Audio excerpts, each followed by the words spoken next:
नमस्कार मित्रों। आज हम आपको बताएंगे कि पूजा विधि में पंचोपचार, दसोपचार और षोडशोपचार पूजा विधि होती है। तो इसमें क्या चीज़ें होती हैं और किस प्रकार से हम इनको करते हैं।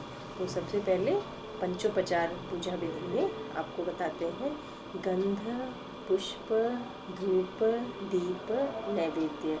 तो जो पंचोपचार पूजा विधि होती है उसमें सबसे पहले गंध लगाते हैं, यानी इत्र भगवान जी को हम इत्र लगाते हैं। फिर पुष्प, गंध, पुष्प, फूल चढ़ाते हैं।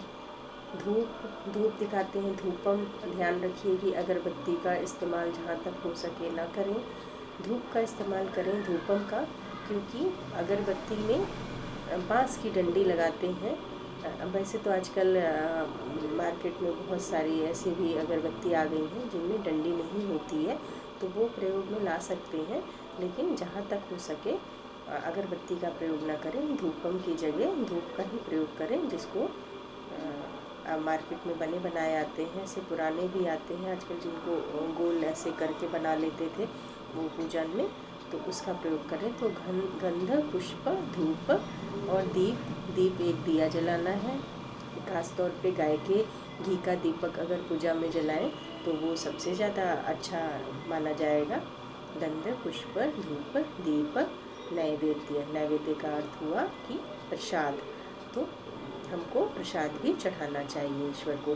तो जो लोग रोज़ पूजा छोटे तरीके से करना चाहते हैं, जिनके पास समय नहीं है, तो वो पंचोपचार पूजा विधि का प्रयोग कर सकते हैं। तो पंचोपचार पूजा विधि ये हमने आपको बताई, गंध, पुष्प, धूप, दीप और नैवेद्य।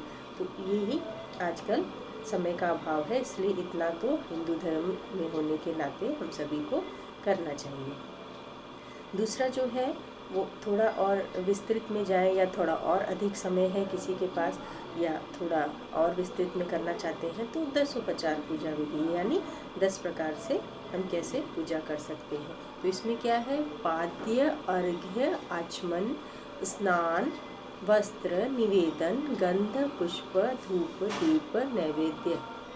तो ये 10 चीज़ें हो गई। तो एक एक करके हम बताते हैं। पाद्य, अर्घ्य, आचमन।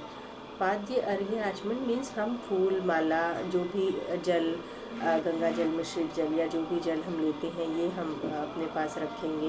पाद्य अर्घ्य जल ईश्वर को, पाद्य जब भी किसी माता को या ईश्वर को, प्रतिमा को हम नहलाते हैं तो पैर से जल डालेंगे, फिर धीरे धीरे सर पे जल डालेंगे। तो पाद्य, अर्घ्य और आचमन। आचमन क्यों करते हैं? आचमन जो है वो हम अपने बाह्य और भीतर के मन की शुद्धि के लिए करते हैं कि, और ये भी एक कारण है बार बार पूजन में आचमन का, कि जिससे हमारा ध्यान तन्मयता से पूरी तरीके से पूजा में लगा रहे, हमें नींद ना आए। अक्सर पूजन में लोगों को नींद आने की भी समस्या होती है, ये भी सवाल कई बार लोग पूछते हैं। तो नींद ना आए, और आचमन से हमारा जीवा तक, गले तक ही पानी जाता है, जिससे हमारी तन्मयता बनी रहती है। तो आचमन करने का मात्र यही मतलब है। तो पाद्य, अर्घ्य, आचमन, स्नान, यानी जो प्रतिमा है, जो हमारे ईश्वर हैं, उनको हम स्नान कराएंगे, वस्त्र पहनाएंगे, वस्त्र निवेदन करके उनको पहनाएंगे। फिर गंध, पुष्प, धूप, दीप और नैवेद्य, ये हमने आपको पंचोपचार में बताया, ये सारी चीज़ें करेंगे। ये हमारी दसोपचार पूजा विधि में आया। तो जिसके पास समय है वो दसोपचार पूजा विधि करे। फिर आता है षोडशोपचार पूजा विधि, ये तीसरी प्रकार से है, जैसे पंचोपचार, दसोपचार और षोडशोपचार। ये थोड़ा इसमें 16 प्रकार की चीज़ें हैं करने के लिए ईश्वर के प्रति जो हमारा समर्पण है, हमारा जो भक्ति भाव है, वो 16 प्रकार से कैसे हम करते हैं ये हम आपको बताते हैं। देखिए, पाद्य, अर्घ्य, आचमन, स्नान, वस्त्र, आभूषण, गंध, पुष्प, धूप, दीप, नैवेद्य, आचमन, फिर आचमन, तांबूल, स्तव पाठ, तर्पण और नमस्कार या दक्षिणा। तो इसको भी हम एक एक करके बताते हैं आपको कि कैसे करेंगे।